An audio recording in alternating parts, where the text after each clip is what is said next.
Hey, what's up guys? This is Anthony from Anthony's Customs, and for this review, we're looking at the new Marvel Legends Marvel Knights Bullseye figure. And, you know, people are very happy about this figure. We haven't had a Bullseye figure in ages. When that first one came out, it was a really solid figure. They did a lot of things really well, but it was held back by the time, I think.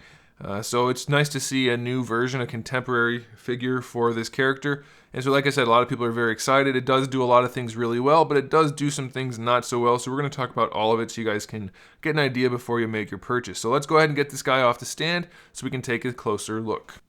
This guy stands just over, just about 16.5 centimeters, which makes him just about 6.5 inches. So this is that new body that we've seen a couple of times now, and for the most part, it's really good. It does have a couple of issues that are pretty bad, but you can see it's got a really nice overall profile. The proportions are pretty nice, and it's very organic looking. We don't have a whole lot of boxy muscle groups, so that's really, really good. One issue is that his abdomen, it looks a little weird. The abs are huge in relation to the pecs, and then the pecs are very small in relation to the rest of the figure.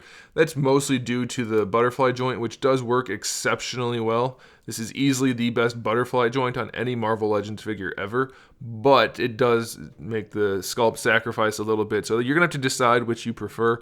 I think most people are going to be okay with it. The rest we're going to talk about when we get to the articulation, so we'll set that aside for now. In terms of paint, it's pretty good. The whites are mostly really solid. Some of it's molded, some of it's painted, and it looks all right. It's not a problem. Maybe you guys can clarify, does he not have like a collar anymore? Is it all part of the suit, or did they cheap out and paint it on rather than making it a separate piece like the old figure? You guys can let me know about that. I'm not going to judge it either way based on that. The paints for the head are very nice. You can see the eyes are done really, really well. The mouth is done really nicely. And then the bullseye on the top is done really well. And it's also painted really nicely for the alternate head, which you'll see in just a second. Here's the thing though, there's really no shading or anything on this guy. It's just the white and then the black stripes that are painted, and then the head. So it is a fairly basic figure, but I think it's got good enough composition that it doesn't really need any more paint. It's probably good enough. So let's go ahead and talk about the accessories. We do have some interchangeable hands. So we have a trigger hand for either side. We have a pointing finger / gun hand for the left side. And then for the left side also we have his hand, which has the throwing knives coming out, the kunai coming out of his hand. And that's a really cool idea. I like the accessory. I don't like the fact that the plastic they used is like yellow. It's pre-yellowed, so no smoking, no UV light required. It doesn't look very clean. It looks kind of gross. Other than that, though, it's done really well. The kunai are painted very nicely, and I'll give them the sculpt for the invisible part because it needs to be there, so that's okay. But yeah, I don't like that it's yellow. That's very weird looking.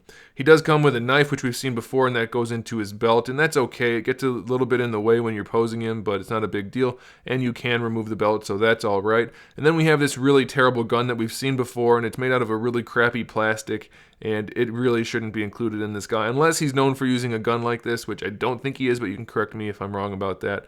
This is a terrible accessory. I hate this gun. He shouldn't have it, and it's made out of crappy plastic, so big problem. And then lastly, we have the alternate heads. We have the masked head, and then we have the unmasked head where he's yelling, and they're both done just exceptionally well. Very pleased with the unmasked head. The sculpt on the forehead is fantastic, and then the paintwork and sculpt for the rest of it is just equally good. Very, very happy with the sculpt of that head. Now, as far as the articulation on this guy, the head can look up almost all the way, so that's really good. He can look down, of course, full rotation, and not too much wiggle, but again, the head is seated properly on the neck, so I'm a happy camper. Very pleased with that.